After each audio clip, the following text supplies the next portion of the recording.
Como pastor presidente do concílio, de nossos dois jovens bacharéis em teologia, o Paulo Felipe de Andrade Silva Almeida e do Jonathan da Fonseca Trindade, eu quero declarar aberto as atividades do concílio, que interrompidas foram depois dos exames que ali foram submetidos, os dois mencionados há pouco.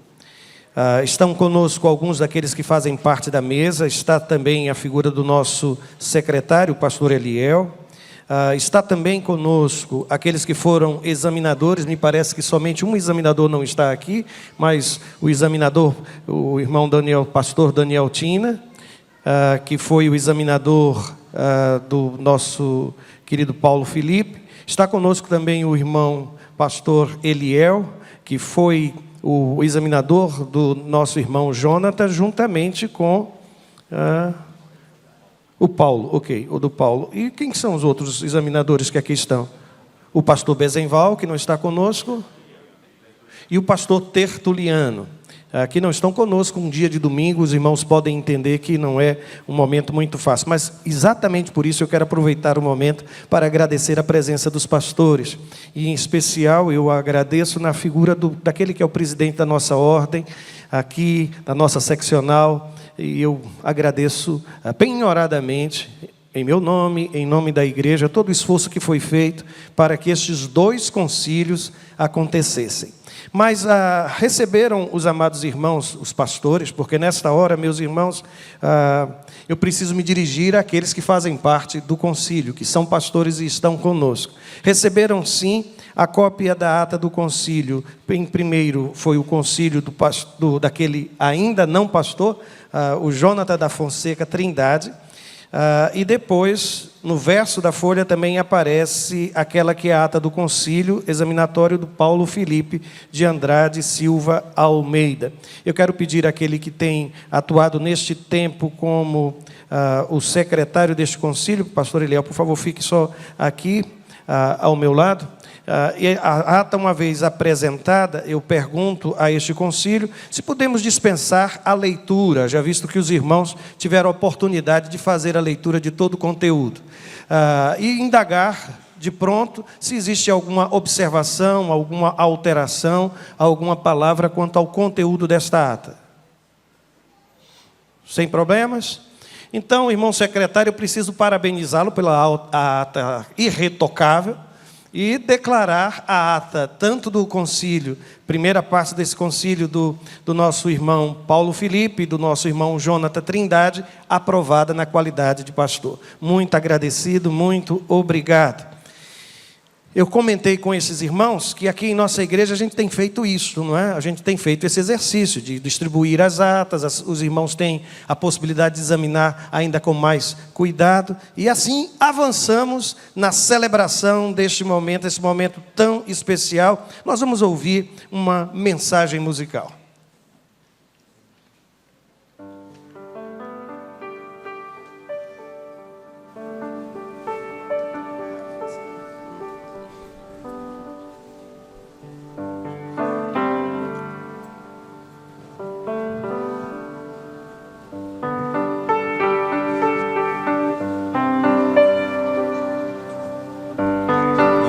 Que a graça e paz nos acompanhe sempre.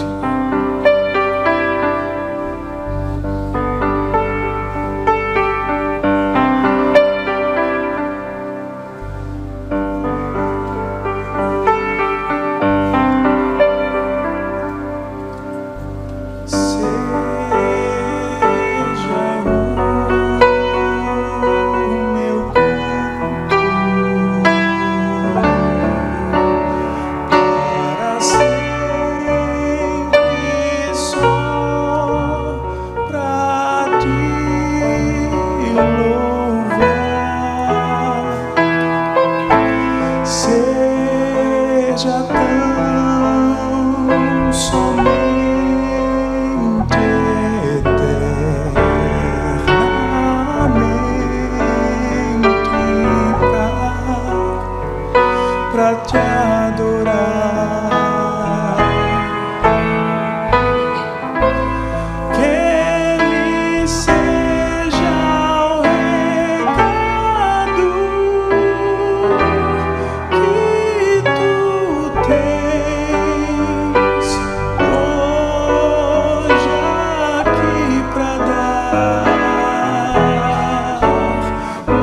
mas possa eu trazer na mente que tu és quem o dá.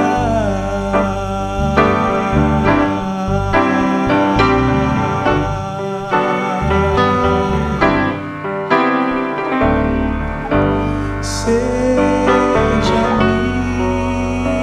minha vida o padrão daquilo que eu falar no procedimento.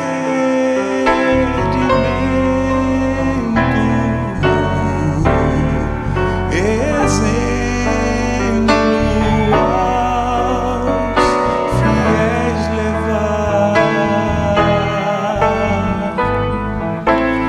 na pureza grande e também na fé e no amor,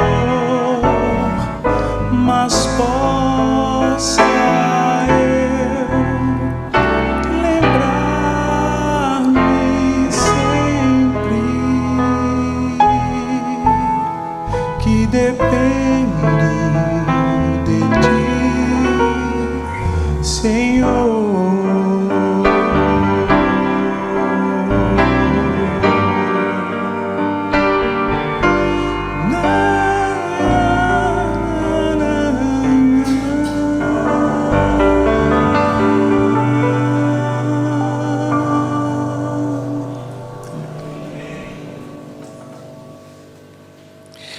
Coube-me a honra de falar na manhã de hoje, de trazer a mensagem. E o tema da palavra de hoje é o seguinte: coisas que não me disseram quando fui ordenado pastor. Coisas que não me disseram quando eu fui ordenado pastor.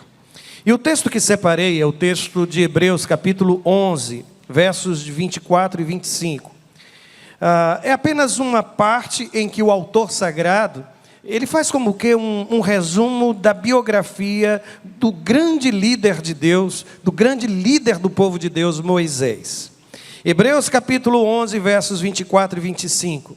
Ali está escrito o seguinte: pela fé, Moisés, sendo já grande, recusou ser chamado filho da filha de Faraó. E prestem atenção: escolhendo antes ser maltratado com o povo. Eu vou repetir.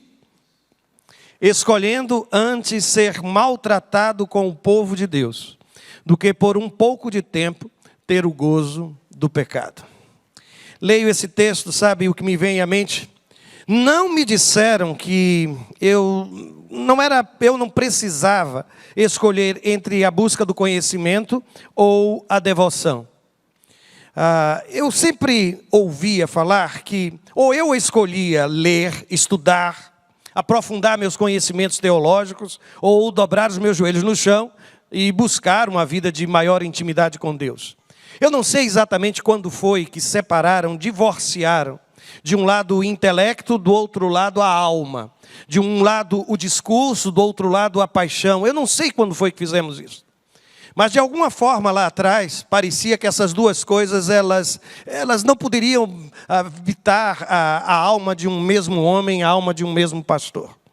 O curioso é que Moisés, de alguma forma, ele revela um grande medo quando vê a face do Senhor, ou melhor, enxerga Deus a partir daquela imagem da sarça que ardia e não se consumia.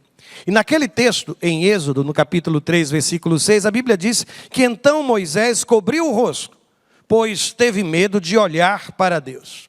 Isso não é estranho, porque outros personagens bíblicos, eles também passaram pelo mesmo medo.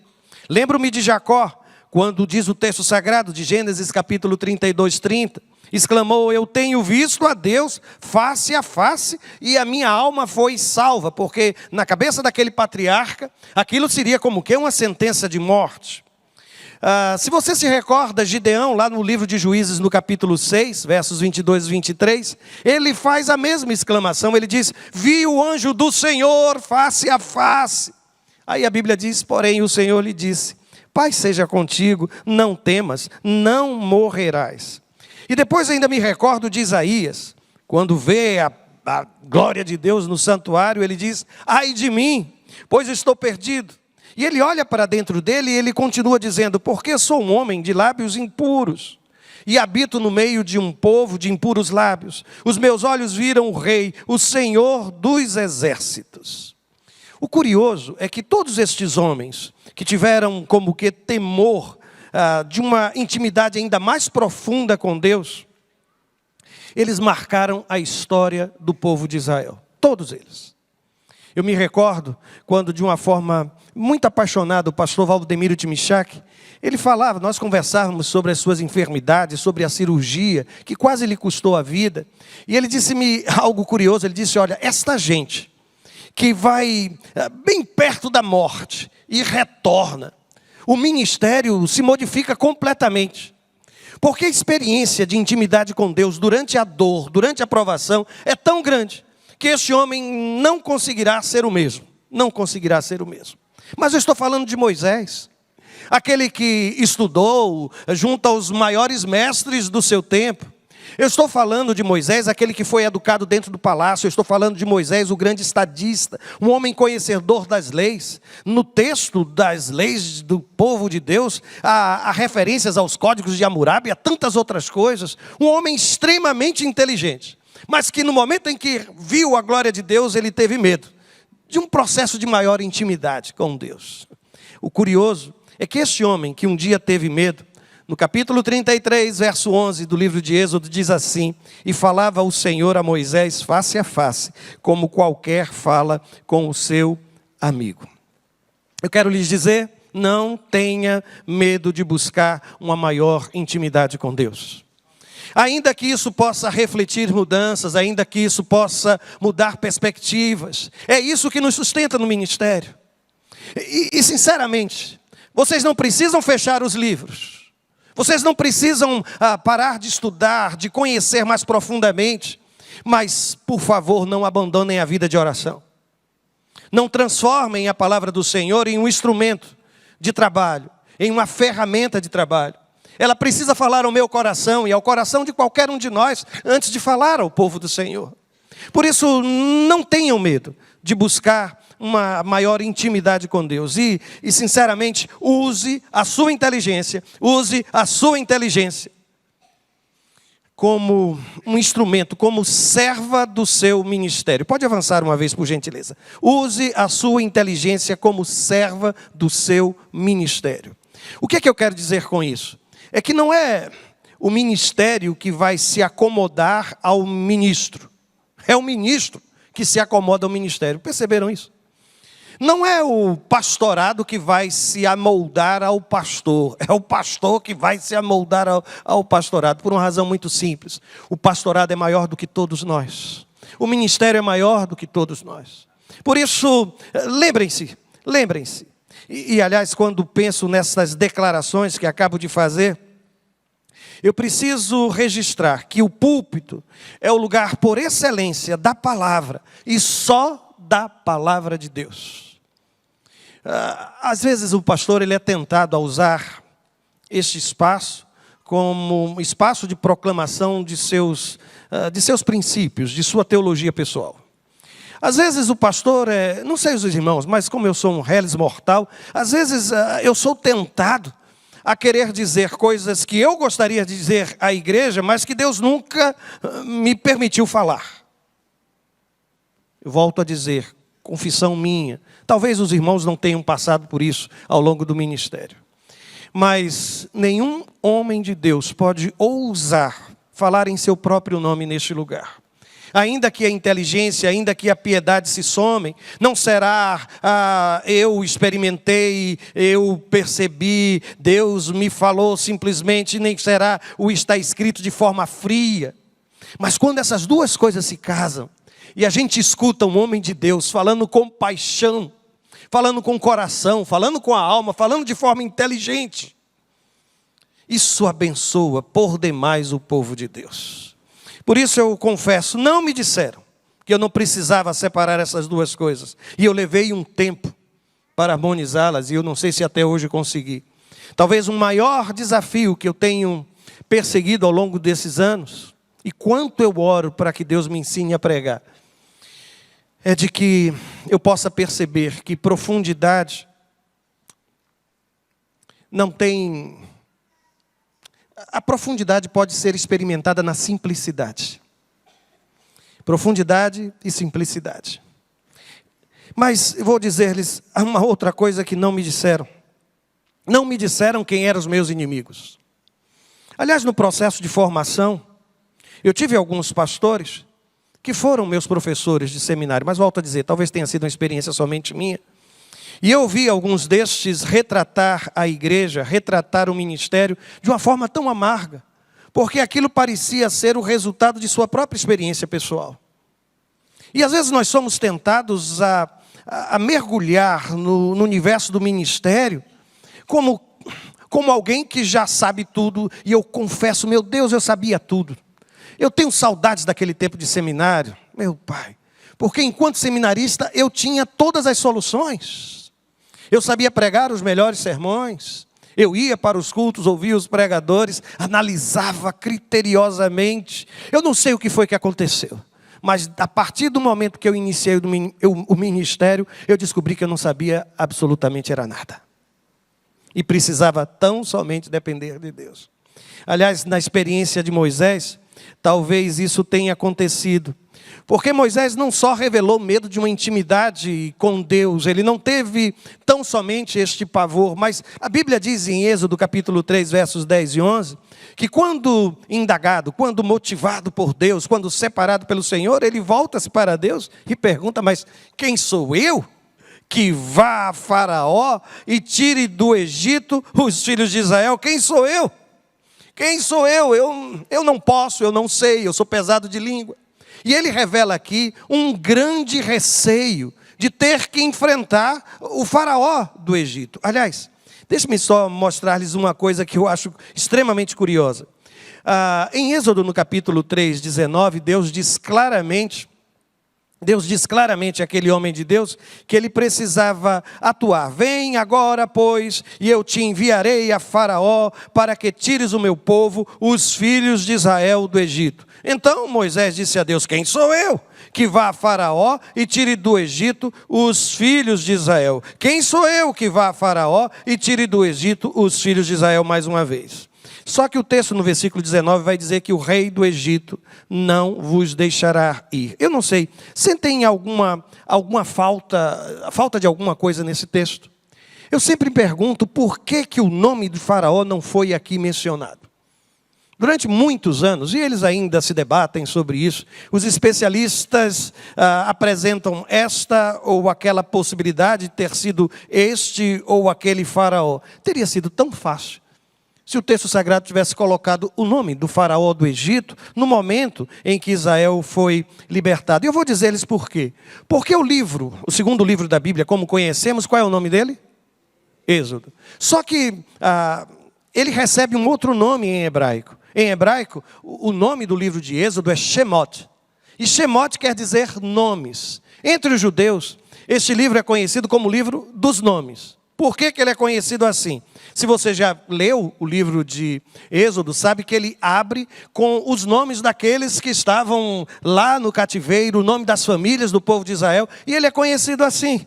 O interessante, irmãos, é que esse é o livro que traz os nomes dos israelitas. E ainda mais, no capítulo 3, versículo 14, solenemente, lá está escrito assim, disse Deus a Moisés, eu sou o que sou.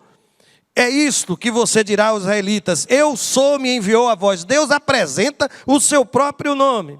E depois no capítulo 1, versículo 15, sabe? A Bíblia diz assim: e o rei do Egito, novamente sem nome, falou às parteiras das hebreias, das quais o nome de uma era Sifrá e o nome da outra era Puá. E eu fico pensando, um livro que traz o nome dos israelitas, traz o nome das parteiras, mas não traz o nome de Faraó. Parece-me que o Senhor está dizendo que só há um nome sobre todos os nomes.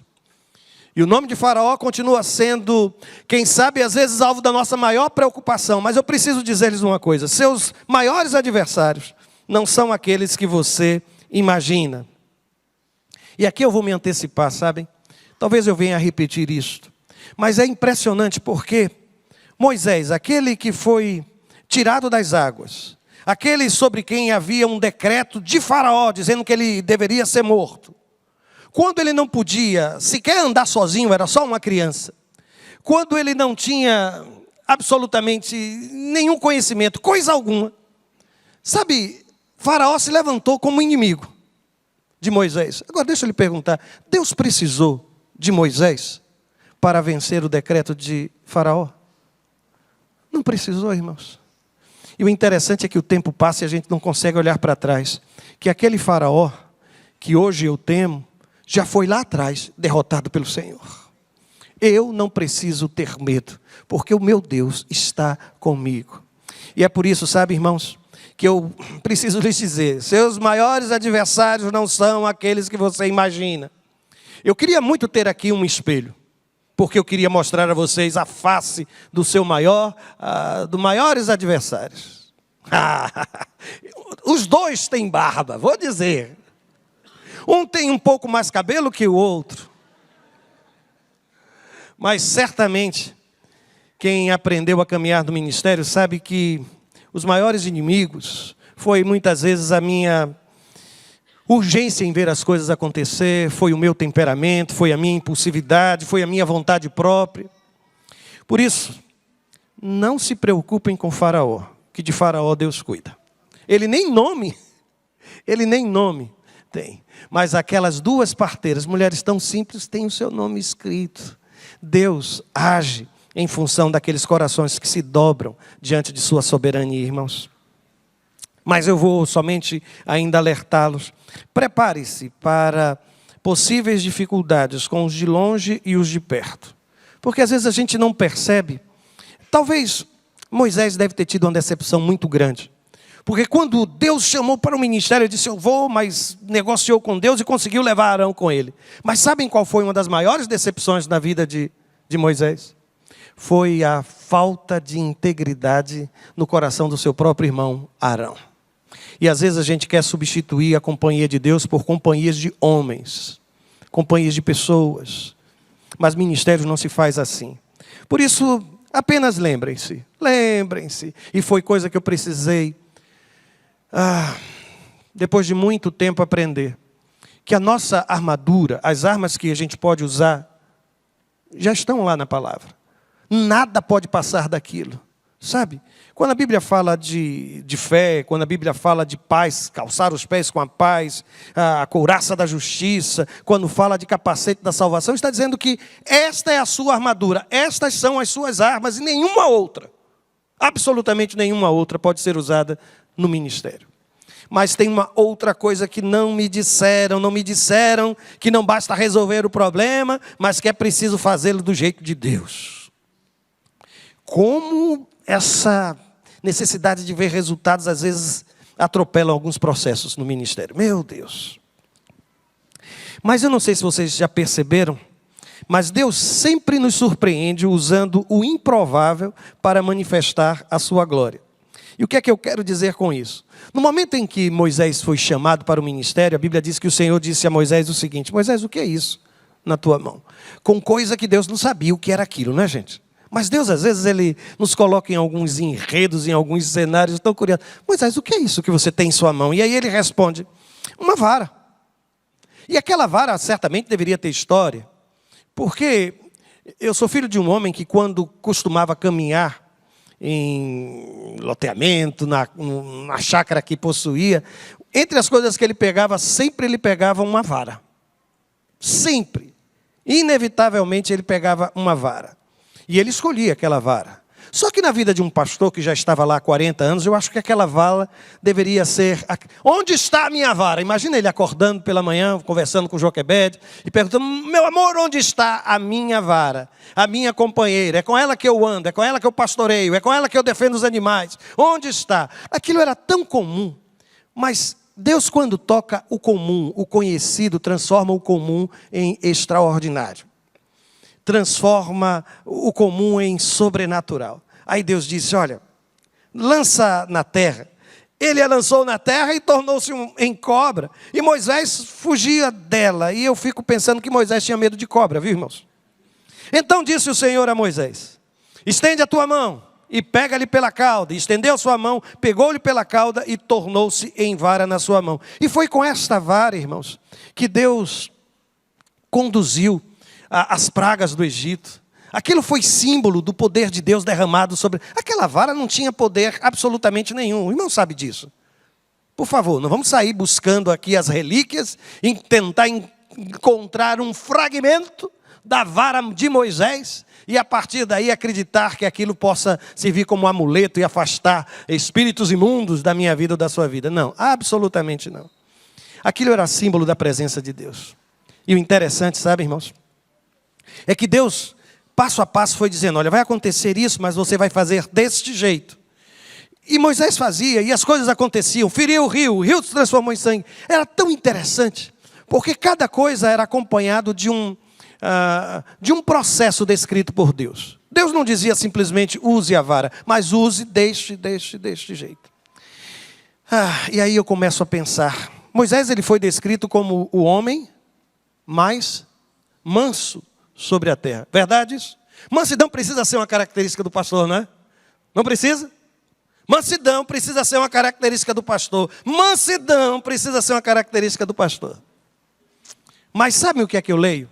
A Bíblia me diz que mesmo este homem mais manso, até mesmo o homem mais manso sobre a terra pode perder o controle. O que é que o pastor quer dizer com isso? Eu vou mostrar. Teve um dia que o povo de Israel estava reclamando, murmurando. Faltava água. Aí Deus olhou para Moisés e disse assim, toma a vara, aquela vara. Você se lembra daquela vara lá do início? Toma a vara e ajunta a congregação. Tu e Arão, teu irmão, e aí o texto diz o que, irmãos? Falai, diga comigo, vai. Tem alguma dúvida de como é que é para fazer? Ficou claro? Deus disse claramente o que é para fazer? Falai à rocha, perante os seus olhos e dará a sua água. Assim lhes tirarás água da rocha, darás a beber à congregação e aos seus animais. Então Moisés tomou a vara de diante do Senhor, e aí o texto diz assim, como lhe tinha ordenado, e prossegue o texto. E Moisés e Arão reuniram a congregação diante da rocha, e Moisés disse-lhe, olha que coisa, olha como ele começa o sermão, irmãos. Ouvi agora, rebeldes. Ele não estava como... Ele não estava nos seus melhores dias, não é? É fácil perceber que ele estava profundamente irritado com aquela murmuração constante. Ouvi agora, rebeldes. Por favor, eu só estou lendo o que está escrito. Não se sinta desconfortável. Porventura, tiraremos água desta rocha para vós? Então Moisés levantou a sua mão e feriu a rocha 2 vezes com a sua vara. Ele fez a coisa certa, mas da maneira errada, irmãos. E quando a gente perde de vista que Deus não é somente aquele que nos manda fazer, mas nos diz também como fazer. Processos também pertencem à soberania de Deus. Não sou eu quem escolho. E provavelmente aqui, irmãos, quando o texto diz feriu a rocha, o texto está dizendo que foi um golpe forte, porque ferir uma rocha sugere exatamente isso. E aí a Bíblia diz que saiu muita água, só que o texto diz que deu certo. Bebeu a congregação, seus animais, e o Senhor disse a Moisés e Arão, porquanto não crestes em mim, para me santificardes diante dos filhos de Israel? Vocês não fizeram exatamente aquilo que eu disse. Por isso não introduzireis esta congregação na terra que lhes tenho dado. Consegue perceber que o seu temperamento pode lhe privar daquilo que Deus tem como propósito em sua vida? Que eu e você podemos estragar tudo, porque tomados às vezes por um temperamento, a gente, ao invés de fazer do jeito de Deus, a gente faz do nosso jeito. E aquilo que nós tanto buscávamos, acabamos sendo privados. Foi isso que aconteceu com este homem. Se você me pergunta, quando foi que isso aconteceu? Quando o povo de Israel entrou na terra. E a Bíblia diz que ele somente viu, mas não pôde entrar.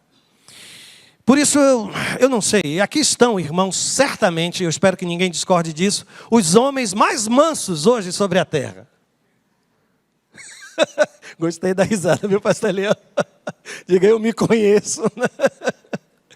Pois é, mas por favor, sabem, às vezes a gente não percebe que a gente pode suscitar na vida de um homem chamado para viver a mansidão, um momento de instabilidade, um momento de dor, que eu possa ser na vida destes homens mais manso ainda do que eles. Consegue entender o que foi que o pastor disse? Não consegue? Muito bem. Agora deixa eu só lhe dizer que o mesmo texto que relata que este homem de Deus não entrou na terra, diz assim: nunca houve em Israel outro profeta como Moisés, a quem o Senhor conhecia face a face. O Senhor enviou ao Egito para realizar todos os sinais e maravilhas contra Faraó, contra todos os seus servos e contra a sua terra. Com um grande poder, Moisés realizou atos temíveis diante dos olhos de todo Israel. E aí vem uma palavra. E nunca mais se levantou em Israel profeta algum como Moisés, a quem o Senhor conhecera face a face. E pensar que este homem, quando convidado foi para o ministério, ele tinha medo de ver a face de Deus. Mas foi exatamente poder contemplar a face de Deus com intimidade que forjou o caráter deste homem. E fez dele uma referência na minha vida, na vida de todos nós pastores. Um homem que até hoje, eu me recordo quando fiz algumas cadeiras da área de administração, lá na Universidade Federal em Pernambuco, que até os mesmos livros da área de administração falavam de Moisés como uma referência de um grande administrador. E eu fiquei impactado com aquilo. Por isso, hoje se levantam neste lugar dois profetas que serão ordenados ao ministério. E um outro profeta a quem Deus está dando uma outra visão, um outro propósito. Mas sabem aquela coisa que às vezes algumas empresas colocam sob nova administração? Não, é sob a mesma administração. Sob a mesma administração do Senhor. E o meu desejo é que vocês sejam somente aquilo que Deus deseja que de fato vocês sejam. Eu sei que na vida do pastor Antenor tem sido um exercício de ressignificação, de muitas coisas, reinterpretação, de aprendizado, de um outro lado de ministério que a gente nem imaginava que houvesse. Não sei se depois de ver tantas necessidades, o que é que passou no seu coração, talvez aquela expressão onde foi que eu me meti. Mas o nosso desejo é que Deus continue lhe abençoando e que você seja o homem que vai pavimentar estradas, o homem que vai ser aquele que vai aplanar, feito João Batista, sabe? Que vai ser referência para algumas dificuldades e como já tem abençoado a minha vida e a vida desta igreja. Eu olho para o Paulo e sei, sabe, eu me lembro ainda de uma conversa que tivemos há muito tempo atrás, irmãos. E desde lá eu vinha orando para que Deus confirmasse no coração deste seu filho o ministério que ele tinha. Eu não sei se o irmão se recorda da nossa conversa, mas conversamos e sobre a impressão que ele tinha naquele momento, muitos anos atrás, irmãos. Não consigo nem recordar o ano que isso aconteceu. Mas era o quanto o ministério com juventude era para a sua vida pessoal um desafio, um desejo e um propósito da parte de Deus. Recorda-se disso? E o tempo se passou, e eu não esqueci a sua fala. E hoje eu estou lhe entregando como pastor, presidente desta igreja, provavelmente o nosso pedaço de bolo mais querido. Não digo que será o mais querido, porque tem a minha família, tem as crianças, tem outros, mas um dos mais queridos, que são os nossos jovens e adolescentes. Eu posso pedir a todo jovem e adolescente dessa igreja que fique de pé nesta hora? Fique de pé, por favor. São todos os seus filhos, viu? Que Deus lhe abençoe, que Deus lhe dê sabedoria para ser bênção na vida desta gente. Podem sentar-se, podem sentar-se. Me recordo também do dia em que sentado, conversei com o Jonathan, e nós conversávamos, e eu dizia, meu Deus, Deus tem um propósito na vida desse rapaz, e o que é que eu posso fazer, Senhor? Porque eu estou numa fase da minha vida, que eu estou como aquele jogador de meio de campo, sabe? Que está tentando passar as bolas, olhando, olha, vai para aqui, vai para lá, toma a bola e corre, porque eu já não vou correr mais, sabe? Quem corre agora é a bola, não é assim? E então eu me lembro que conversávamos, e em nossa conversa havia um desejo enorme de servir. Mas ele lutou contra esse propósito de Deus. E não foi por pouco tempo. Mas tudo se resolve no joelho e na oração. E eu vi a família orando, vi a família clamando. E para nós será um grande desafio construir um ministério de ação social em nossa igreja, respirar isso de uma forma intensa. E eu sei que Deus tem separado aquele que inclusive teve uma formação teológica em uma instituição que trabalhava muito questões como essa. E aquilo certamente não foi à toa, mas que permite hoje que o ministério seja para a sua vida pessoal uma grande descoberta. Há coisas que provavelmente você vai perguntar e para as quais a gente ainda não tem resposta, mas Deus vai usá-lo para construir com a comunidade, com cada um de nós, as respostas de Deus. E ao longo desse tempo, irmãos, mesmo que nós hoje estejamos ordenando, empossando, deixe eu dizer, ele já vem trabalhando, viu? Ele já vem trabalhando, já vem atuando, e nós como igreja somos testemunhas disso. É por isso que com muita responsabilidade diante de Deus, muita, irmãos. Eu sempre digo que de todas as coisas que como pastor faço, celebrar um casamento é para mim de maior responsabilidade. Mas abaixo dali, mas quase coladinho, ordenar um colega ao ministério. Isso para mim é realmente de uma enorme responsabilidade. Mas creio que o Senhor que chamou, é o Senhor que separou, é o Senhor que vai dar orientação, é o Senhor que vai conduzir, é o Senhor que vai estar à frente de tudo. E eu agradeço a Deus por ter a oportunidade de viver este momento. Eu quero convidar nesse instante, deixa eu voltar aqui à orientação, eu vou fazer uma mudança aqui na ordem. Eu espero que a mudança da ordem não atrapalhe a ordem. Tá certo? Mas deixe-me fazer o seguinte. Eu vou pedir, por gentileza, àquele que é o presidente de nossa ordem aqui em nosso estado, nossa seção aqui, por favor, se aproxime, pastor. E eu vou pedir que o irmão segure este documento. Eu não sei quantos sabem, mas já participaram de cerimônias como esta, mas por ocasião da ordenação, aquele que é ordenado, ele é convidado a assinar um termo de compromisso para com a ordem, para com a Convenção Batista Brasileira. E eu vou pedir, o irmão pode dizer-me do que se trata esse documento? Quais são os aspectos, por exemplo, que ela resgata na vida de um pastor? Por favor. Graças e paz, bom dia.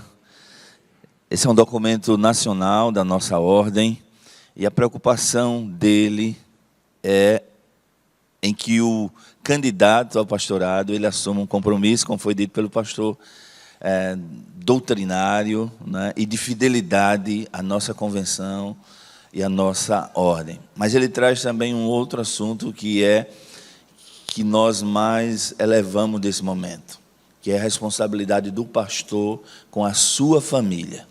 Ele se torna e assume esse compromisso, né, de cuidar muito bem da sua família. Então, esse documento é um documento nacional e que os pastores que estão sendo ordenados estão assumindo esse compromisso. Repito, fidelidade doutrinária à nossa convenção e à nossa ordem, mas, acima disso, o cuidado com a sua família. Eu vou pedir que o pastor auxilie aqueles que estão aqui, para que venham e assinem este documento. Enquanto isso, com aquela canção que nós separamos para a assinatura deste termo, por favor, inspire-nos.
vi que os irmãos fizeram da canção expressão de louvor em sua alma, em sua vida nessa hora. E eu gostaria que continuássemos assim, com o mesmo sentimento de que a mão de Deus é quem nos guia em todos os momentos. Nós vamos nessa hora, eu quero convidar aos dois que se coloquem aqui de joelhos perante a igreja, pedir à igreja que se coloque de pé, os pastores que aqui estão também se posicionem.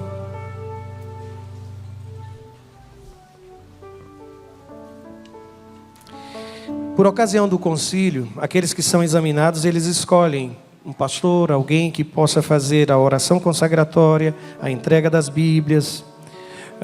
E foi escolhido um colega de caminhada para orar por vocês. Mas todos nós, pastores, estaremos estendendo as nossas mãos. E se você que está participando da celebração desejar fazer o mesmo, pode colocar a sua mão na direção destes e clamar para que a bênção de Deus esteja com os dois. Por favor, coloquem-se de joelhos, pastor. Quero dizer da minha alegria de poder fazer essa oração. É uma honra, não é? Poder ser lembrado tanto pelo Paulo, né? Pela formalidade do momento, pelo Paulo, pelo Jonathan. E estou muito alegre, muito feliz em poder participar desse momento junto com essas duas preciosidades, não é? Que Deus tem dado, tem colocado diante da nossa igreja. Quero convidar todos os amigos, colegas, pastores que estendam suas mãos, os irmãos também que aqui estão. Estaremos fazendo essa oração de consagração ao ministério. Pai querido, muito obrigado, Senhor. Muito obrigado pelo Teu amor, pela Tua graça, pela Tua misericórdia. Neste momento, Senhor Deus, nós queremos Te agradecer, Senhor, pela vida do Paulo, pela vida do Jonathan, pela bênção, Senhor Deus, que eles já têm sido no meio da Tua igreja, na Tua missão, no Teu reino. E neste momento, Senhor Deus, nós o colocamos os dois diante do Senhor, diante do Teu trono de graça, e Te pedimos, Senhor Deus, que o ministério que eles realizam aqui neste lugar seja verdadeiramente o ministério dirigido pelo Senhor. Sabemos, Senhor Deus, que muitos são os desafios, mas que a marca, Senhor Deus, do ministério deles seja sempre, Senhor Deus, a fidelidade ao Senhor, a fidelidade à Tua palavra, o amor, a misericórdia, o perdão, a alegria, Senhor Deus, de poder servir ao Senhor. Os abençoe, Senhor Deus, em tudo o que eles fizerem. Os dirija, Senhor Deus, para a honra e para a glória do Teu santo nome. É a oração que fazemos no nome de Jesus. Amém, amém e amém.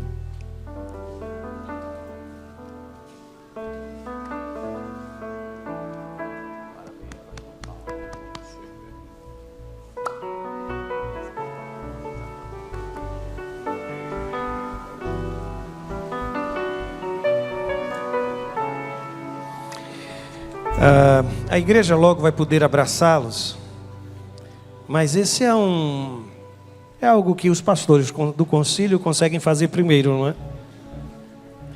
Mas assim, de todos os recursos que Deus tem nos dado, hoje o Senhor não olha para uma vara na minha mão, mas Ele olha para a mão de um pastor, e eu acredito que Ele lá dos céus quer encontrar uma Bíblia, sabe? Se me perguntarem qual é a minha Bíblia. E por isso, na manhã de hoje, dois outros foram também separados, dois outros pastores, para entregar as Bíblias aos três. O pastor Antenor, ele já foi consagrado ao ministério. Não sei quantos anos de ministério o pastor Antenor já... 16, 17. 16. Tivemos uma dificuldade histórica aqui por conta de data, não é? Então a gente não pode errar mais não, né, pastor Luiz Carlos? Não pode. 16 anos, confirmado Thaísa. Pronto, Thaísa confirmando, então está correto. 16 anos de ministério. Mas Eu gostaria que eles recebessem as Bíblias que foram separadas para este momento. Por favor. Eu vou começar. Vem cá. Vem cá, vem cá. Deixa eu fazer o seguinte. Esta é uma Bíblia. Eu sei que o irmão tem outras Bíblias em casa. Mas é impressionante o quanto nós aprendemos, irmãos, com esse livro. Eu não sei quantas vezes eu já preguei, quantos sermões já preguei. Mas sabe aquele sermão, aquele texto que eu já preguei 5, 6, 7 sermões? Eu abro e lá está uma riqueza que eu antes nunca tinha percebido. Eu quero pedir a dois rapazes que você conhece. Vou pedir que o Arthur e o Luan venham aqui.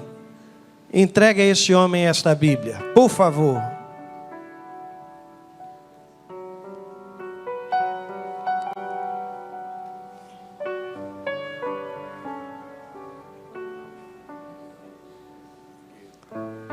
Quem é que vai segurar? Tem que segurar numa ponta ou segurar na outra? E 1, 2, 3 já.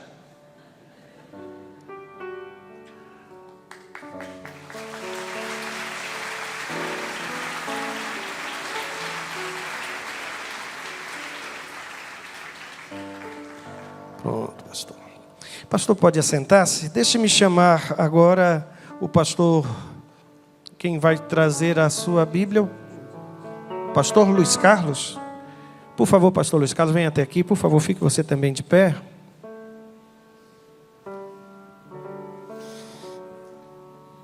Quero dizer primeiramente para o Jonathan que me senti muito honrado por ter sido escolhido por ele para entregar esse instrumento tão significativo na vida do pastor.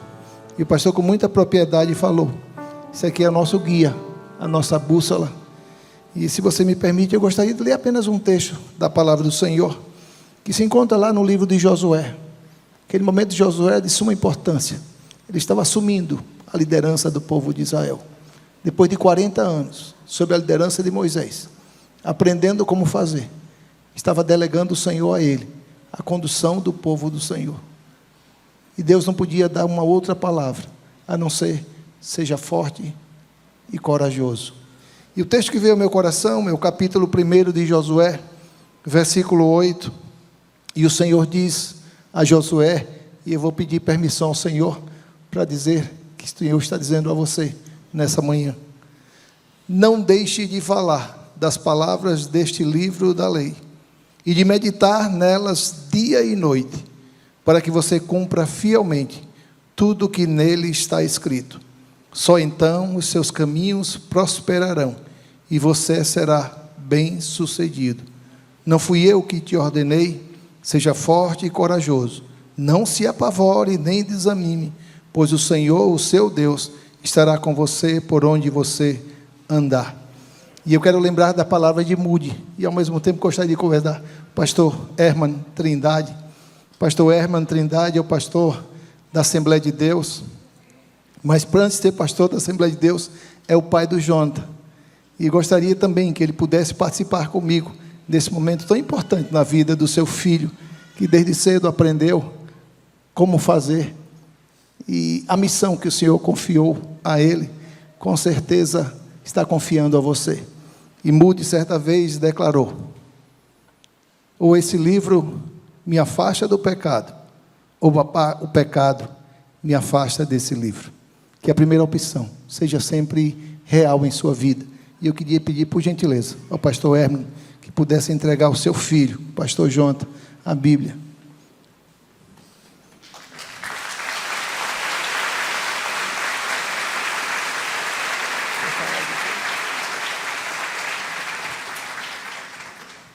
Meus queridos, a paz do Senhor para todos.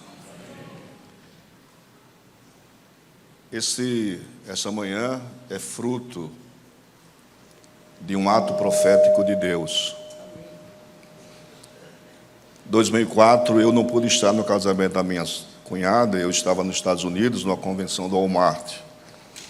E a minha esposa, ela teve que entrar com meu filho como testemunha. E uma mulher, uma profeta de Deus, falou naquele evento que Deus tinha um propósito com o Jonathan no ministério. E nós guardamos A minha esposa anotou como prova de que Deus fala realmente. Sexta-feira passada eu estava meditando em Jeremias capítulo 35, sobre a fidelidade dos recabitas. Eu não tenho descendência sacerdotal, não tenho. Deus me tirou como Davi atrás da malhada. Mas Deus faz um propósito com o povo daquela época em fazer uma comparação da fidelidade dos recabitas com o povo de Israel. E já haviam-se passado 240 anos que os recabitas ouviam a voz de um homem e guardaram como promessa. E Deus pede que coloque taças de vinho para que eles possam beber. E eles dizem: nós não vamos beber vinho, porque o nosso pai, Recabe, ele que era pai de Jonadab, nos disse que não bebesse vinho, não plantasse e não morasse em casas, vivesse em cabanas. E assim nós cumprimos a voz do nosso pai. Eles não eram descendência de Israel, eu também não era, mas Deus me trouxe para a descendência. Agora, pela fidelidade deles, Deus disse: nunca faltará descendência da casa de Jonadab na presença do Senhor. A minha descendência veio, agora é o meu filho. Que Deus abençoe em nome de Jesus.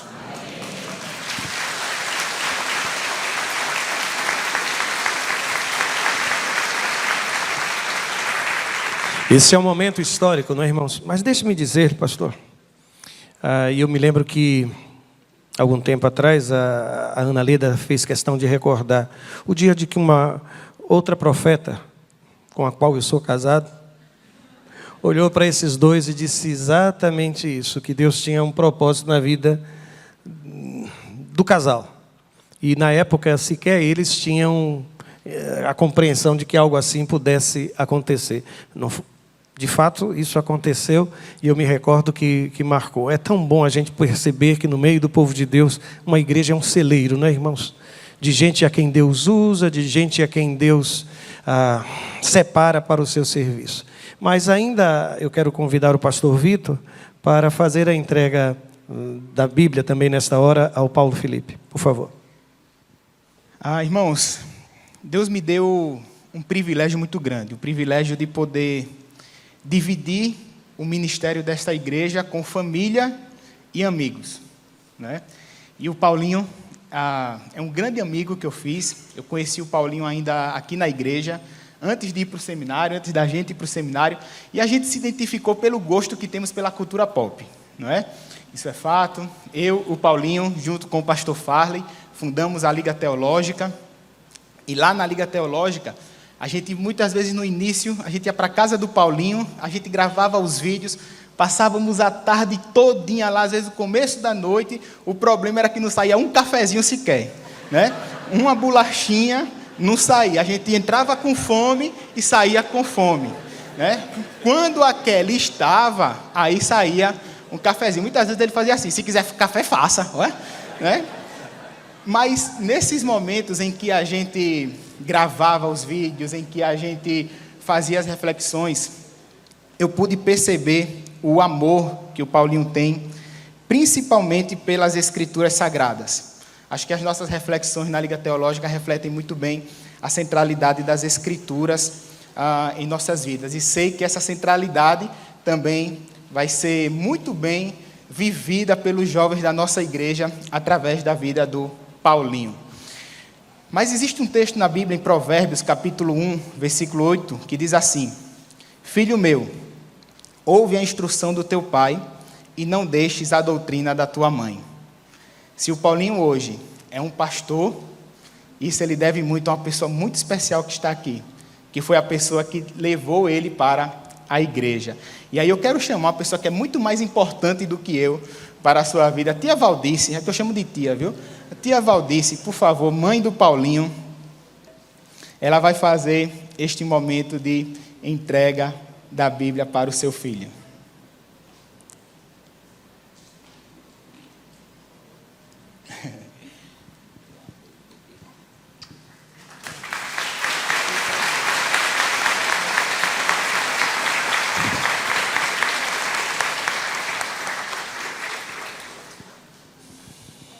Graças a Deus.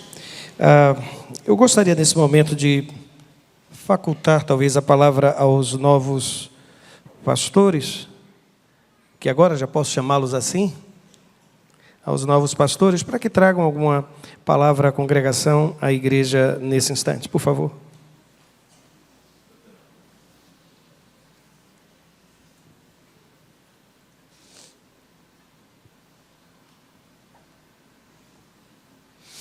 Bom dia, irmãos e irmãs. Confesso aos irmãos que depois de 11 anos e meio de formado em teologia, eu realmente nem achava que esse dia chegaria mais. Não porque eu esperasse alguma coisa desse tipo, mas porque eu acho que aquilo que Deus tinha para a minha vida, aquilo que ao longo do tempo Ele colocou para mim os desafios, eu tentava cumpri-los da melhor forma, através daquilo que Ele vinha entregando para mim, seja qual for o projeto, a Liga Teológica, na sala de aula no seminário, ensinando, auxiliando no Ministério de Juventude dessa igreja e também nos momentos em que essa igreja me solicitou que eu e Kelly a gente pudesse apoiar. E, para minha surpresa, no ano passado, o pastor Roberto veio conversar comigo e fazer essa consulta. E foi um momento de grande desafio para mim, mas eu senti claramente a voz de Deus falando: vá, cumpra meu propósito e esteja ali. E eu estava me lembrando, irmãos, de um texto de Colossenses, capítulo 3, verso 15, que diz o seguinte: que a paz de Cristo seja o juiz em seus corações, visto que vocês foram chamados a viver em paz, como membros de um só corpo, e sejam agradecidos. Esse texto, irmãos, Paulo, quando ele está escrevendo lá Colossenses, ele, sem dúvida, quando ele fala sobre paz, ele está falando no sentido de igreja, até que os judeus e os gentios eles pudessem conviver em paz. Mas não há dúvida também, irmãos, que Paulo está falando ali, porque seja qual for a situação que a gente vá viver, Deus nos dará paz. E é por isso que nós temos que ser agradecidos em todo esse tempo, meus irmãos, do dia que eu saí da minha casa, em 2009, casei, fui ao seminário junto com Kelly, até hoje, Deus tem sido um Deus que, em meio a qualquer dificuldade, tem trazido paz ao meu lar. E é por isso, meu irmão, minha irmã, que nesse momento, Deus não desistiu de mim, eu digo que Ele jamais vai desistir de cada um de nós. E é por isso que, nesse momento, se tem algum motivo de gratidão que eu tenha que falar primeiro aqui, é agradecer ao nosso Deus, o Criador de todas as coisas, porque Ele sempre esteve comigo e nunca me abandonou, a minha família. E eu sou grato a Ele por Ele proporcionar esse momento. Mas tem alguns motivos de gratidão também que eu queria estender, porque essa gratidão a Deus, ela se estende ao seu povo, né? E eu quero agradecer a essa igreja, a Igreja Batista do Farol, que me enviou ao seminário, me sustentou, e foi uma ponte de Deus para me capacitar. E eu sou grato a cada um dos irmãos, desde o dia que eu comecei a namorar com a Kelly, em 2003, que eu pisei nessa igreja. Eu já vim aqui antes, irmãos, porque a gente estuda no Colégio Batista, a gente conhece pessoas, tenho família aqui também, então a gente já era uma casa que eu conhecia. Mas, mais frequentemente, quando eu comecei a namorar com a Kelly, em 2003, eu comecei a frequentar essa casa. E desde o dia que eu cheguei aqui, eu sempre fui muito bem acolhido. Mas desde o convite, desde a consulta ao Ministério Pastoral para a Juventude, essa igreja tem demonstrado por mim um acolhimento que eu jamais acharia que encontraria ainda na vida, seja qual for o momento. Então, sou grato a cada um de vocês, meus irmãos. Gratos aos pais de jovens e adolescentes, pelo apoio assim que tem sido uma bênção na minha vida, ao corpo diaconal dessa igreja, à liderança dessa igreja, todo mundo que conversa, fala e nos apoia em todo esse processo. E eu quero também estender aqui a minha gratidão. Os irmãos tenham um pouquinho de paciência, viu? Porque gratidão é a palavra, mas eu quero agradecer a equipe ministerial dessa igreja. O pastor Vitor bem falou agora. Essa é uma equipe ministerial feita por amigos, por pessoas queridas. O pastor Luiz Carlos, por exemplo, me viu desde pequeno, antes de eu chegar aqui na igreja. Então, são muitas pessoas queridas. Mas eu quero destacar um agradecimento especial ao meu pastor Roberto. Muito obrigado, pastor. Eu lembro dessa conversa. Ela tem, com certeza, mais de 15 anos. E eu sou grato, pastor, pela confiança e pelo carinho ao longo de tanto tempo. Muito obrigado. A mim e a minha esposa, a minha casa, a minha família. Minha gratidão também à juventude dessa igreja, aos jovens e adolescentes, no qual eu caminho até antes do pastor Antenor e a Luciana chegarem aqui há 16 anos. A gente já era liderança aqui e com a chegada deles a gente pôde trabalhar juntos aqui com essa juventude e caminhamos juntos aqui, todos nós. Eu quero dizer uma coisa a vocês, é uma honra trabalhar e servir com vocês todos os dias aqui, nessa casa. É uma honra, é de verdade, é de coração. Eu quero agradecer também, irmãos, à família PIB Maceió, ao pessoal da primeira Igreja Batista de Maceió, onde eu nasci, fui criado. Pastor, eu quero pedir licença para pedir que as pessoas que fazem parte da primeira igreja, por favor, fiquem em pé. Vocês que estão aqui, todos, eu gostaria, podem ficar em pé, viu? Não fique com vergonha, não. Não é possível um negócio desse. Tem gente aqui que está presente em toda a minha vida. Eu estou vendo aqui pessoas que eu chamo de tios, até hoje. Eu quero dizer a cada um de vocês, meus tios, meus amigos, que aquilo que eu tenho como serviço em excelência para Deus, vocês sempre foram um exemplo na minha vida. Que Deus abençoe vocês e continue abençoando. Podem sentar. Meus familiares estão aqui também hoje. Quero pedir para que eles fiquem em pé também. Por favor, todos os meus familiares, fiquem em pé. Viu? Sem vergonha. Fiquem em pé aí, tá? Não tenham vergonha. Fiquem em pé. Meus irmãos, essa é a minha família. E por muitas vezes a gente falta aniversários, festas, porque a gente está trabalhando na igreja, a gente não pode ir. E eu quero agradecer pelo carinho e o amor da minha família, tanto do lado da minha mãe e do meu pai. Uma família querida, que eu amo demais. Muito obrigado por estarem aqui hoje. Vocês podem sentar. E eu quero fazer 2 destaques. Ao meu primo, André, que é como um irmão para mim, sempre foi uma referência na minha vida, e o meu irmão, Nelson Henrique, também. Eu agradeço por você me amar e por você estar aqui hoje. Muito obrigado. E eu quero também agradecer outros amigos que estão aqui ligados à Liga Teológica, que eu conheci na Liga Teológica, que estão aqui. Muito obrigado. Tem o Rafa. O pessoal está aqui, fica em pé também. Eu sei que o tempo está avançado, mas agora eu já pedi para o pessoal ficar em pé. Tem o Rafa aí, que está com a Joani família. O Rafa conhecia através da Liga Teológica. Ele faz parte da Igreja Presbiteriana e está aqui com a gente hoje. Pode sentar, Rafa. E, meus irmãos, alguns nomes específicos. Eu quero agradecer ao meu amigo pastor Farley Filho.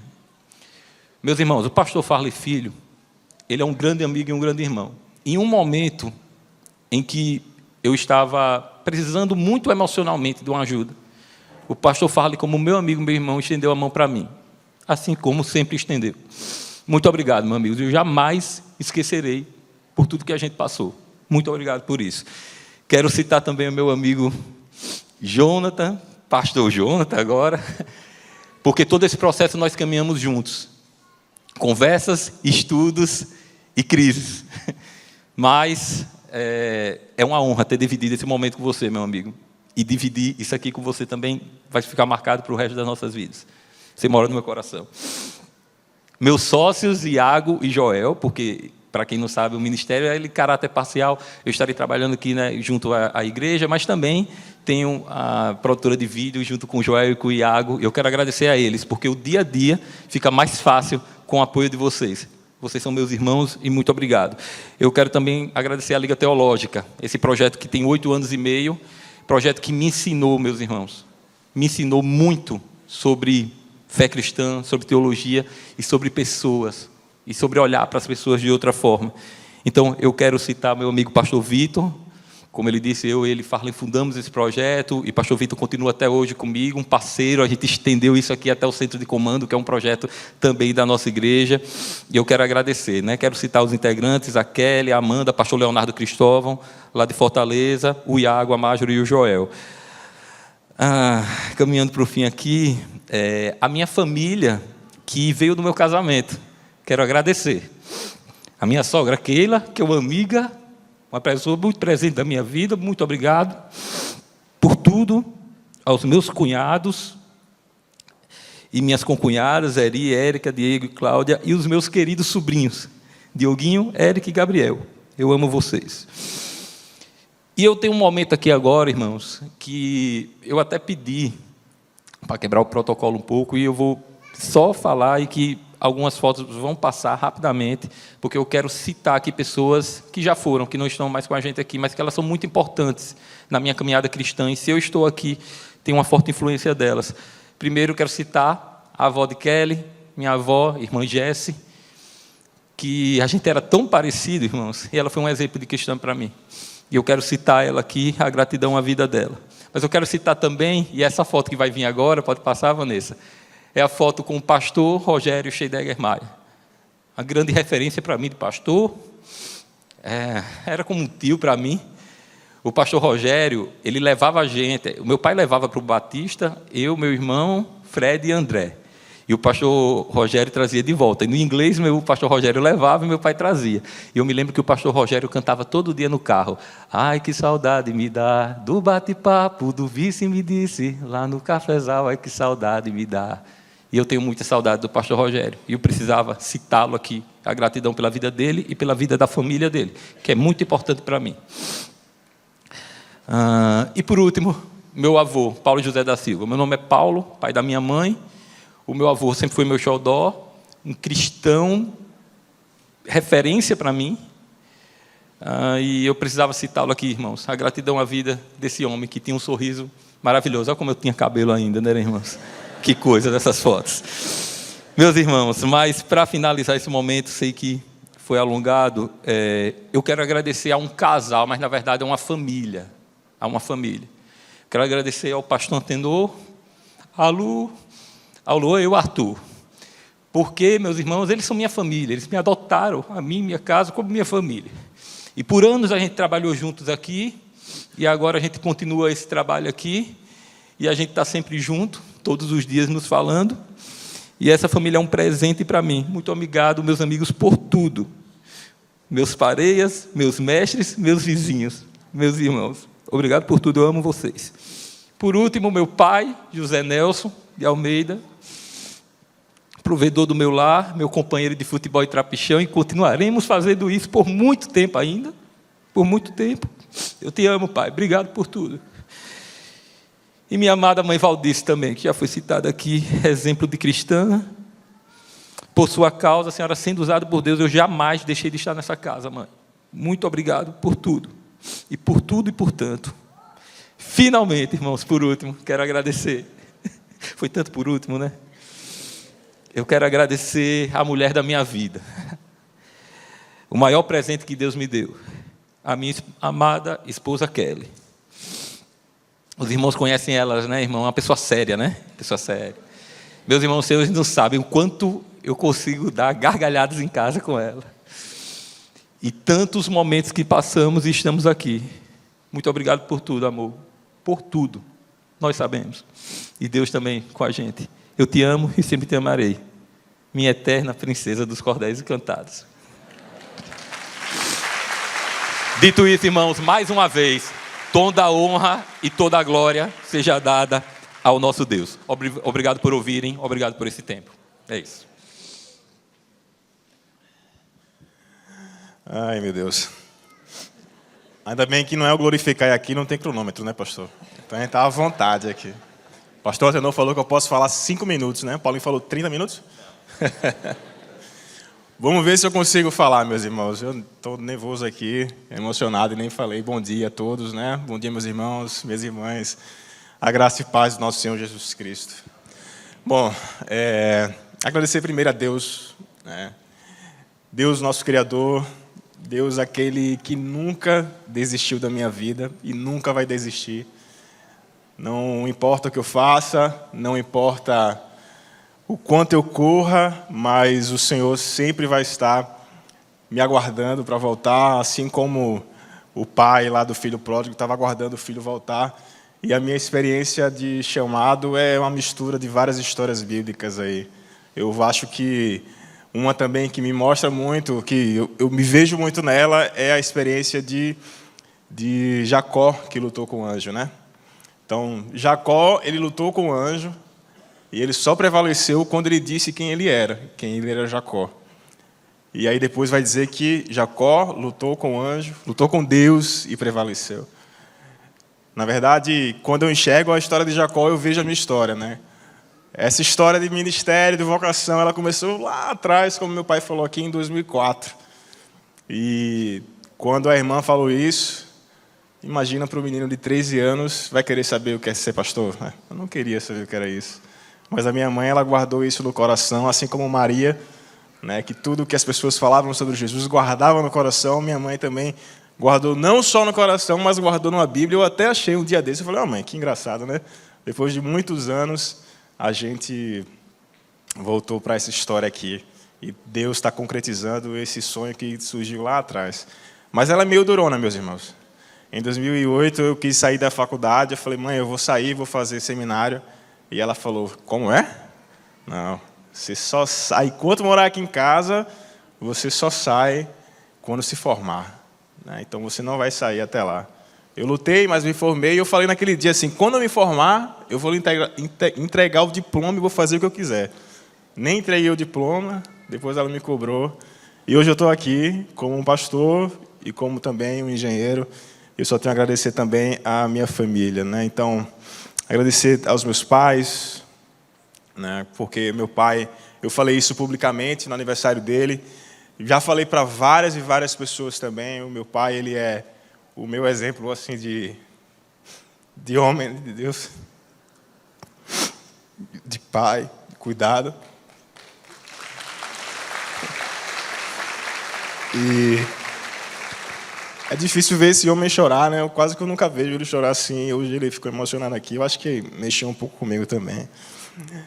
Agradecer minha irmã também, que está ali, com meu sobrinho estava aqui, né? Está aqui, está lá. Minha irmã também, a gente já brigou muito, mas hoje a gente se ama muito também. Minha irmã não mora mais aqui, mora lá em Viçosa, então agradecer também o Ângelo, Major Ângelo. Valeu, irmão. Estamos aí, levou minha irmã, mas me deu o sobrinho, acho que deu uma compensada aí. Minha família toda, né, tá aqui. Tem a minha avó, tá ali, ela entrou. Eu vou pedir para ficar em pé, né? Porque o Paulinho pediu, eu posso pedir também, né? Então, minha família, por favor, fique em pé.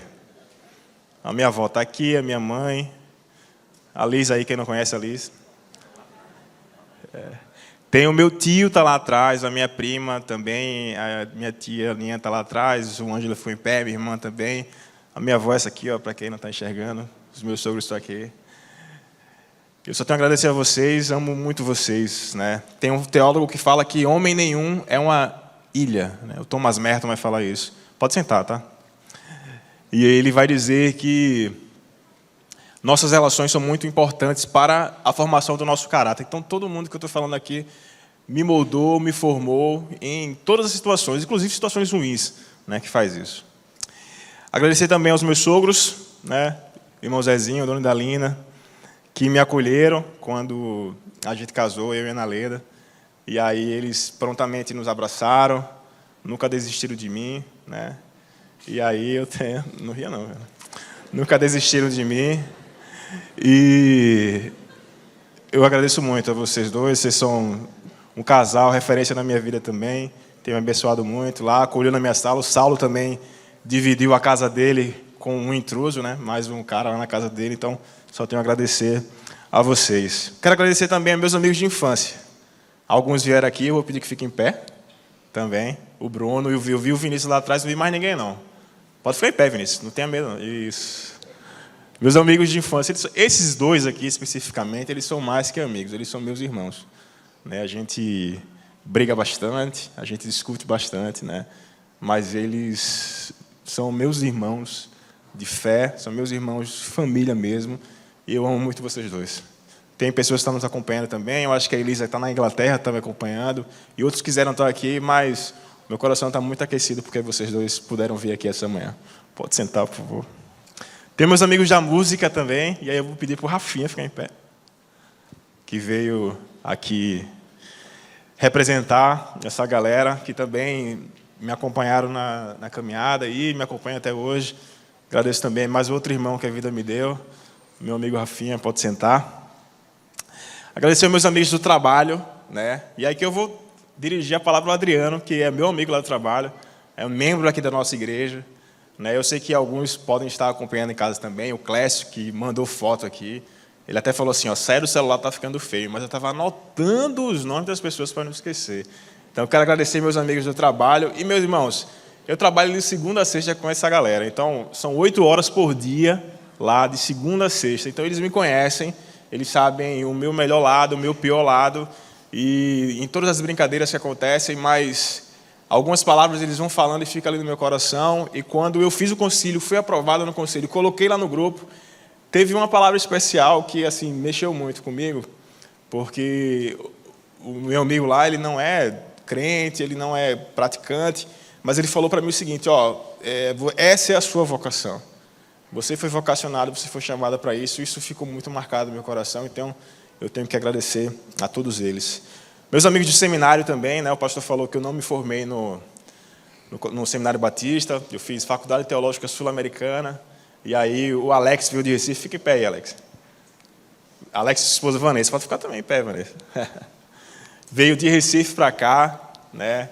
Te amo, meu irmão. Você é um amigão mesmo que a vida me deu, um pastor também na minha vida. Sou grato a Deus por você. Também quero agradecer pela igreja, né? Essa igreja que me recebeu de braços abertos, né? Quando a gente era bem novinho ainda, chegamos aqui com 20 anos, 21 anos, né? Com a Alice pequena, nem tinha Natan ainda, e a igreja, ela me recebeu assim, de uma forma maravilhosa, nos acolheu, uma igreja que confiou na gente muito antes de eu mesmo confiar em mim mesma. Então, eu não tinha essa confiança, não tinha essa certeza de vocação. E quantas pessoas aqui falaram sobre a vocação, sobre o chamado. Então, eu sou muito grato à igreja. Agradecer também aos pastores da igreja, né? Pastor Roberto. O pastor Roberto foi um homem de Deus, de oração. Conseguiu, com a ajuda de Deus, também convencer meu coração. Agradecer a ele por essa confiança. Eu sei que, eu meio que não tenho muita noção da importância, né? Assim, eu tenho uma noção, mas não toda a noção da importância dessa igreja. Essa igreja aqui é uma igreja muito querida no Brasil, pastor. E quando eu falo que você é ordenado na igreja Batista Farol, rapaz, aquela igreja, eu disse, é uma igreja que é conhecida, né? Paulinho sabe, estudou no seminário. E poder fazer parte desse ministério é muito gratificante para mim. Eu agradeço muito a confiança, a paciência, as orações, e conto com muitas e muitas orações também daqui para frente. Ao meu amigo Paulo, companheiro de jornada, que lutou comigo, eu lutei com ele, e a gente foi até o fim, conseguimos. Falei para ele que era muito fácil, né? O concílio é coisa bem tranquila, não tinha para que ele se temer. Antenou, pastor antenou, que como o Paulinho falou, cara, é um amigão, assim, um irmão, né? Ele também me apoiou muito com o Lu, né? Sempre acreditaram na gente. E eu não tenho, assim, falar da Lu e do Antenor é meio que chover molhado, né? Todo mundo sabe as qualidades dele, mas assim, eu precisava expressar essa gratidão. Pastor Vitor também, um amigo que conheci há pouco tempo, de forma mais íntima, assim, e tem se mostrado um amigo valioso. Pastor Luiz Carlos também, né?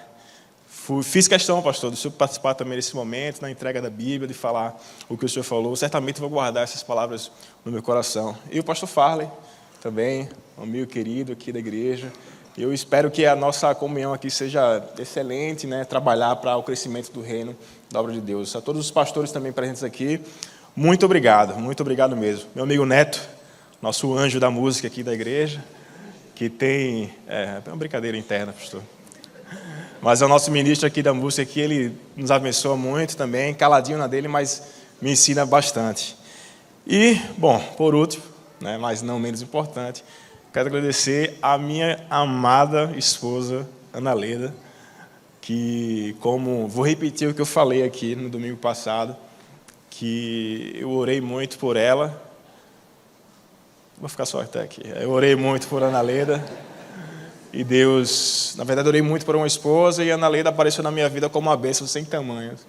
Assim, ela que me conhece, ela sabe realmente todos os meus pontos fortes, pontos fracos, e mesmo assim ela está comigo até hoje, acreditando em mim, confiando em mim. Eu só tenho a agradecer pela bênção que ela é na minha vida. E aos meus filhos, né? Natan e Ana Liz, duas bênçãos de Deus na minha vida, né, cara? Jogador caro aí. A Liz também. minha querida filha, minha primogênita. A gente se ama, né? Amém. É isso. Obrigado a todos.